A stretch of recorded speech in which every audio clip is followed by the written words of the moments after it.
Bonjour, ici Maude Goyer. Je vous présente en 5 minutes des sujets qui touchent la famille et les parents et qui ont retenu mon attention. Bienvenue à Famille à la Une.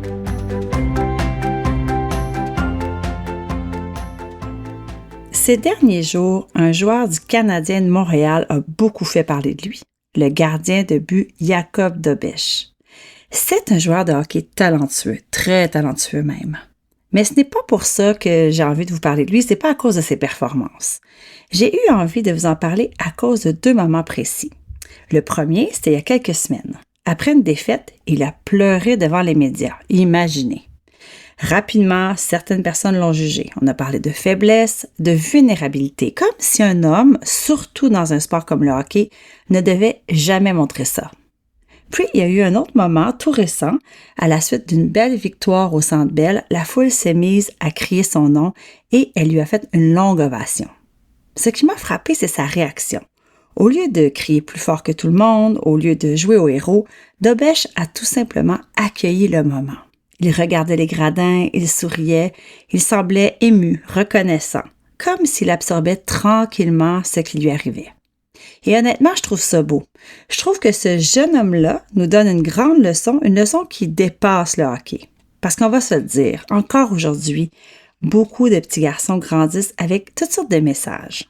Sois fort, ne pleure pas, endure, contrôle-toi et ne montre pas trop tes émotions. Mais un garçon qui apprend à reconnaître ses émotions, à les comprendre, à les exprimer, ce n'est pas un garçon plus faible, c'est un humain plus solide.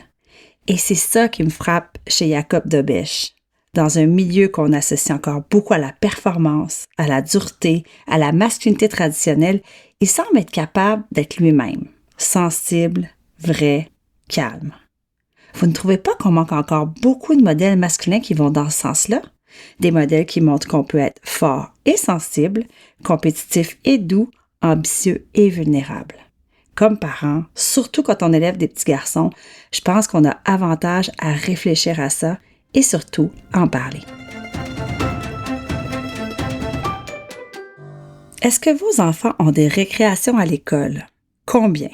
1, 2, de 20 minutes, de 30 minutes ou même encore plus? Dans certains établissements scolaires, on élimine ou on réduit le temps consacré aux récréations comme si elles étaient une perte de temps. Comme si l'apprentissage n'avait lieu qu'en classe, quand on est assis à son pupitre. Ce n'est pas du tout ce que viennent de rappeler les pédiatres américains dans de nouvelles recommandations publiées tout récemment. En fait, ils rappellent que la récréation est essentielle pour les enfants, et pas juste pour les petits, pour les enfants de tous les âges. Selon eux, les enfants ont besoin de bouger, de rire, de courir, de décrocher pour que leur cerveau fonctionne bien. En fait, le cerveau a besoin de pauses pour assimiler l'information, un peu comme nous quand on travaille trop longtemps sans arrêt et qu'on n'est plus capable de se concentrer. La récréation aide ainsi la santé mentale des enfants. Les enfants y développent leurs relations sociales, leur confiance, leur créativité. Ils apprennent à gérer les conflits, à coopérer et à communiquer. Et il y a un point que j'ai trouvé particulièrement intéressant. Les pédiatres disent qu'on ne devrait pas, jamais, punir un enfant en lui enlevant la récréation.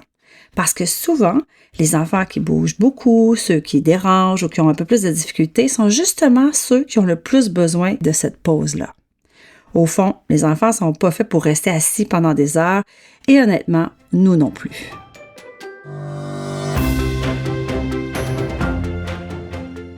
Combien avez-vous d'enfants? Et est-ce que vous vous souvenez combien vous en vouliez? Imaginez-vous donc que cela pourrait influencer votre niveau de bien-être. Des chercheurs ont découvert que ce n'est pas vraiment le nombre d'enfants qui influence le bonheur des parents. C'est plutôt le fait que ce nombre corresponde ou non à ce qu'ils souhaitaient profondément. Autrement dit, des parents qui ont plus d'enfants qu'ils en voulaient au départ rapportent avoir moins de bien-être psychologique. Je trouve quand même ça important d'en parler, parce qu'on vit encore dans une société où il existe beaucoup de pression autour de la famille idéale. Dès qu'on est en couple, on se fait demander si on veut des enfants.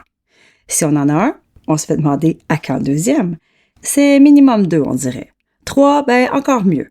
Un enfant unique, mon Dieu, c'est presque tragique. Mais au fond, il n'existe pas de chiffre magique. Chaque famille a sa réalité, son énergie, ses limites et ses rêves aussi.